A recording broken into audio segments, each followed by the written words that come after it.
Oh, my heart broke for Amy when she told her mom that I'm so excited that you get to experience this for me because this is something that I've always wanted and I was worried that one of you might not be around to see it. And it's like, if you've lost a parent, you will understand the pain and you'll understand exactly what she means. And to see her mom was so moved that she ended up speaking in Spanish, and it was cute to see. And AD's, I loved her little flower girl. She was amazing.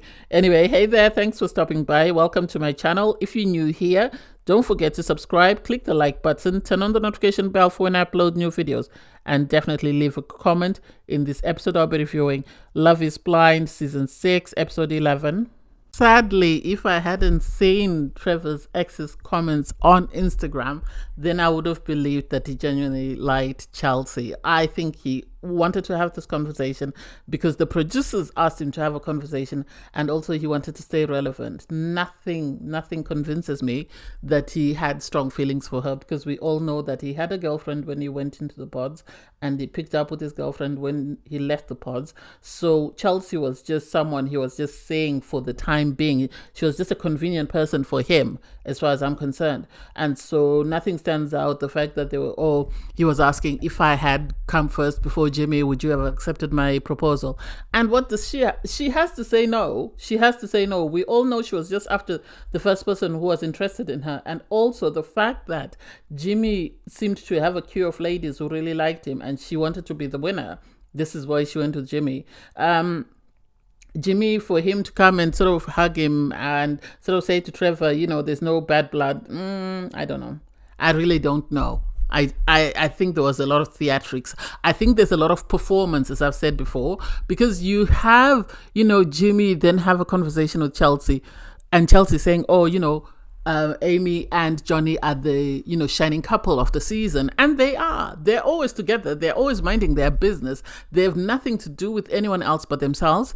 And so it's no surprise that everybody's sort of saying they're the shining couple or the golden couple, because you even had just say to them, whatever you guys are doing, I want more of that, because this is amazing. So for Jimmy and Chelsea to then kiss each other after they had this back and forth about, why are you saying other people are better than us? And it's like, it's not a competition. This is what people need to know. It's not a competition. The same thing happens on Marriage at First Sight. It's not a competition. If you find your person, amazing. If you don't, amazing. It's not. You don't need to compete with anybody else, because at the end of the day, the two of you get to go home together. Everybody else you're competing with goes home on their own. So it's not like you're going to share the same household. So it doesn't matter what's going on with them. You focus on the two of you, and that's it. Do I think this was the right time for Laura and Jeremy to talk? No, I don't believe so, because emotions are still very raw, and the fact that Sara-Ann has come up and is there doesn't make things any better, and the producers are pushing for drama, because I don't think Sara-Ann told either one of them that she was coming. So her visit was a surprise to the two of them, and then they have to sit down and have this conversation to dissect their relationship. I don't think they were ready, and I don't think it was the appropriate time for them to be having this conversation, just because Laura is someone who's very headfast. She's got alpha type energy. So for her to sort of go against an alpha male as well, it's just butting heads, because whatever she was saying, Jeremy wasn't willing to sort of listen to hear. He already had this response on the go, ready to sort of fling it back at her. And so am I surprised? No. I think she expected him to grovel. I think she expected him to apologize. I think she expected him to grovel. And so when she said she's coming to take her stuff and he said your stuff was packed, she wasn't happy, because she realized that, he's done, he's moving on.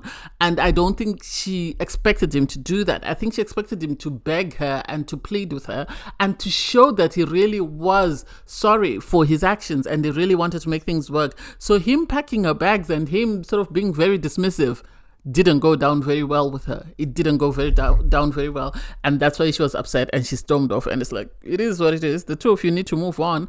This happens because some people have a hard time detangling their emotions from other people. So what can you do? So I was on Twitter the other day and I saw people championing AD for holding Sara-Ann's feet to the fire.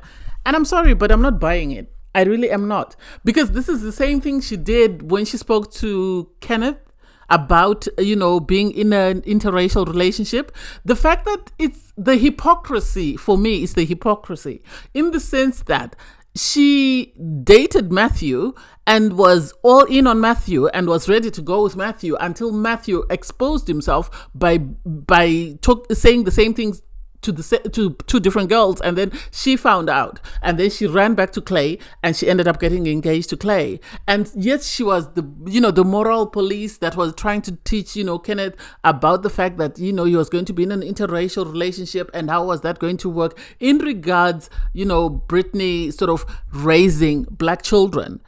And yet the hypocrisy was she was dating a white man in the pods. Let's not get that confused. And then she's with this man who's continued to belittle her and say some of the most horrible things. In my opinion, the fact that he said that, oh, if I don't know what you look like, I cannot propose to you.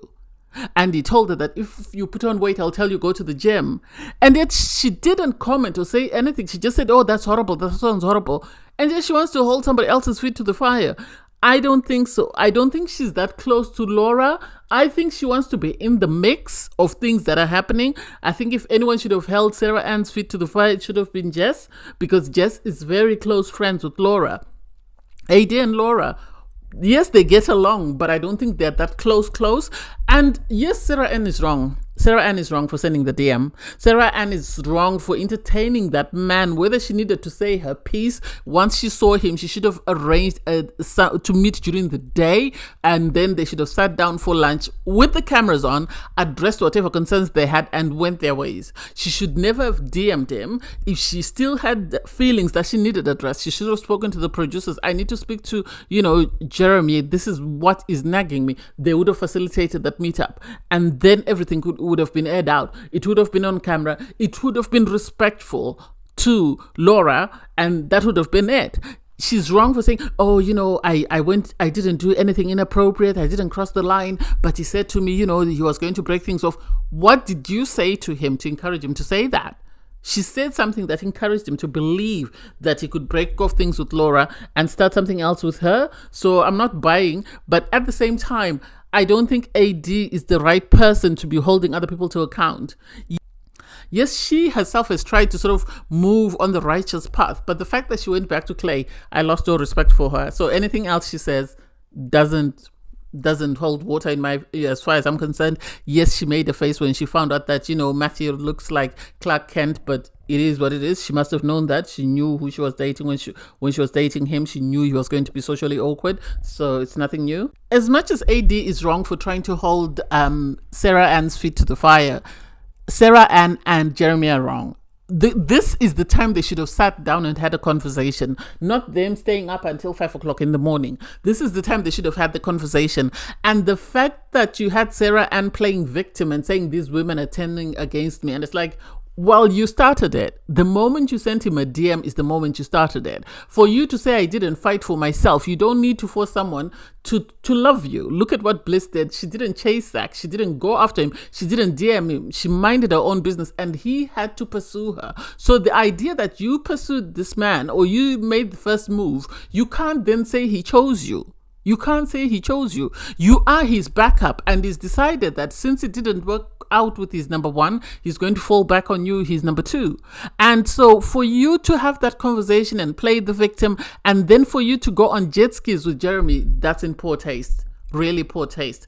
Because you can see that Laura is breaking down. Be respectful. Yes, you want what's in your best interest, but still, what if he does the same thing with the next girl? How will you feel? Because he's going to do this, he's not going to change. If this is who he is as a person, he's going to do this with the next girl. He's going to dump you and move on to the next person. And then you are going to be crying the same way Laura is crying. Yeah, Laura was right to feel some type of way. The fact that she said, if they knew that they still had feelings for one another, Jeremy should never propose to me. He should have left me alone. He should have proposed to Sara-Ann, and that would have been it. But the problem is the girls were very competitive in the pods. I said this before, that they were turning it into a spectator sport where everybody wanted to win. And now you have Laura crying. Sara-Ann is on a jet ski. She's living her best life. Cute to see the couples go on dates. You have Jimmy and Chelsea go to an ice sculpture. You have, AD and Clay go and paint their sneakers for their wedding. And for me, it would be cute if it were not that they are the most toxic couples in the experiment. They are the most toxic couples left. And it makes me wonder, if these are the best the producers could find, who was the worst? Who was the worst? How bad was the worst? Is my question. Because I don't get how AD and Clay and Jimmy and Chelsea are still in this experiment and are still being counted as a couple that is likely to say yes on wedding day. I have a feeling, I've said this before, they're going to say yes and they're going to be the season 2 couples who stayed for a year and then got divorced. Unless they decide to hammer this toxicity out until they've ironed out all the wrinkles in it. Otherwise, I don't get it. I really don't get it, and I don't understand it. I'm trying my best to understand, but it's not making any sense. It really isn't making sense, in the sense that what is it that they like about one another? I don't get it. I don't get what they like. I'm trying my best to understand, but I just don't get it. Anyway, they enjoy their dates, and it's I don't even know what to say about them. Aw, could Joni and Amy be cuter? They obviously, even at the party, you could see they just kept to one another. They kept, looking for each other and finding each other. And so they stayed out of all the drama and all the toxicity. Because I remember at one time, Jimmy said, I don't want anything to do with what's going on with Jeremy. And Johnny also said the same thing. So to see them in their place, sort of having a conversation about their surnames when they get married, the fact that, they're discussing what are we going to do, what surname are my children going to use. And Johnny was sweet because he said, I don't care what you want to do. If you want to hyphenate, if you don't want, whatever works for you, that's fine. All I'm interested in is I want my children to have my last name. And she agreed with that. She had no problem with that. They had the conversation, and I like the fact that, Johnny said in sex ed, we were taught, but we weren't taught about things like vasectomies and stuff. And so he initially thought it was a light procedure and was happy to go along and sort of have the vasectomy, up until he found out that, at times it's not reversible. There are complications that come with having that. So you had sort of Amy say, she's seriously considering, going on the pill. Her doctor has already told her that she needs to be on the pill to sort of help regulate her bleeding. So it sounds like. So yeah, I have hopes, because their problem is realistic. It's unlike other couples who are struggling about, you need to lose weight, you need to do this, No, their problems are realistic conversations that everyday couples have about planning. Do you want children? If we're going to have children, when are we having the children? What are our plans in regards your name? How are you going to? So I love that their problems are realistic problems. They're not manufactured, or they're not sort of toxic. So you have all the brides go wedding dress shopping, and am I the only one who's confused? I'm so confused. I am bumble. I don't even know how to describe how I feel, because when you hear Jimmy and Chelsea describe their relationship, it's totally different to what we see. I don't know whether I'm the only one who's noticed it, because they're talking about, he's my person, we get along very well, this was the best choice ever, this.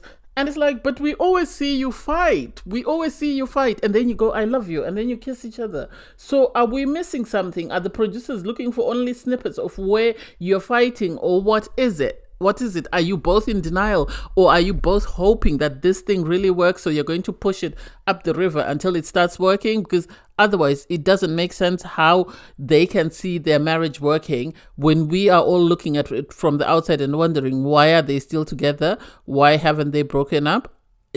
I don't know. Jimmy is telling his friends, she's my person. She's the best choice I could have made. She's the right choice. And it's like, well, I don't think so. I think Jess would have been a better choice. But if that's what you want to convince yourself with, hey, maybe we missed something.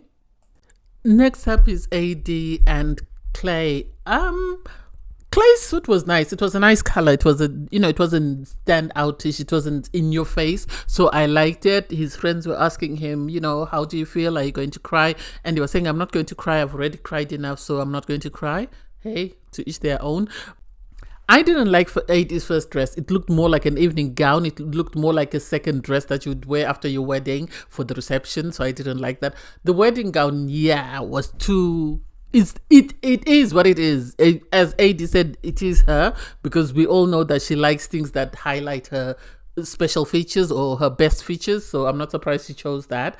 I still am not buying that relationship. Sadly, I'm still not buying it. I feel the same way about it as I do about Chelsea and Jimmy. So I don't get it. I don't know whether we saw the first two couples because they're going to say no, and I hope they both say no, because I don't think they're right for one another. If they're going to say yes, then they need a lot of couples counseling. It's cute to see how relaxed and how in the moment Johnny and Amy are, given the fact that they are one of the, if not the youngest couple in the experiment. But the way they've carried themselves, the way they've sort of gone through the experiment is amazing. It shows you that at times it's not about age, it's about emotional intelligence, and it's about being in the right moment at the right time. I loved the fact that Amy said to her mom, "I'm happy that you're here. This is something I've always wanted, and my biggest fear was that I wouldn't have one of you around to sort of see this day." So the fact that she gets to have her mom and dad watch her marry her Prince Charming, as she called him, is amazing. It is sweet and it's endearing. And I like the fact that every season you always have that one couple that are drama free somehow. You will always get it.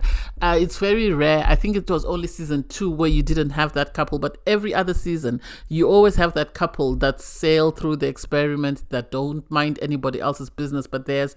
And it seems this season it's Amy and Chelsea, and I love that for them. So you have AD and Clay go on a date, and you also have Amy and Johnny go on a date. And the conversations on the date are what makes me question one couple, because you have Clay talking about, "Oh, my life has changed. You've really done a lot for me. You've done this and this."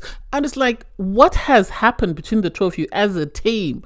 Their conversation is totally different to what Johnny and Amy are discussing. Johnny and Amy are happy with where they are. They are happy about their growth. They're talking about the fact that they had signs. Amy saying she had signs that, this was going to be an amazing year for her. Johnny didn't expect everything that's happening to happen at 27.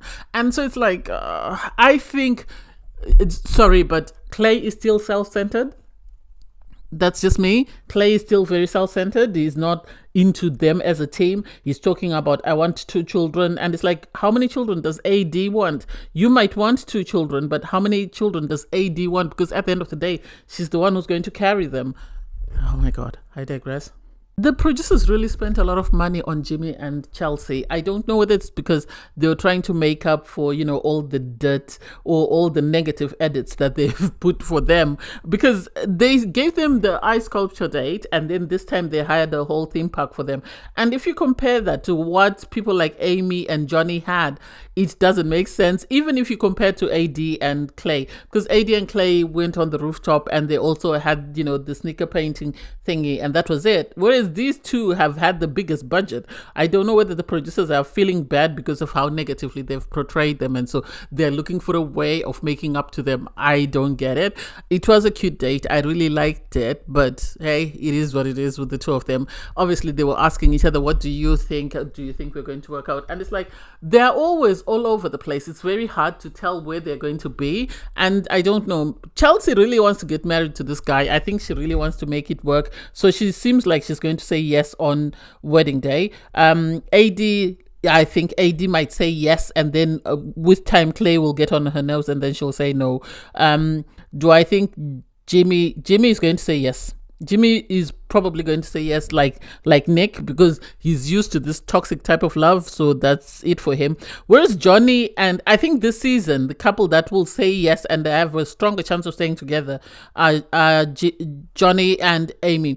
Unless something major happens. I know there was a clip of Jimmy sort of going, it seems, to the reunion with Jess, but I would assume that's because maybe Amy wasn't allowed to travel with him. So Jess was the decoy. That's the impression that I get.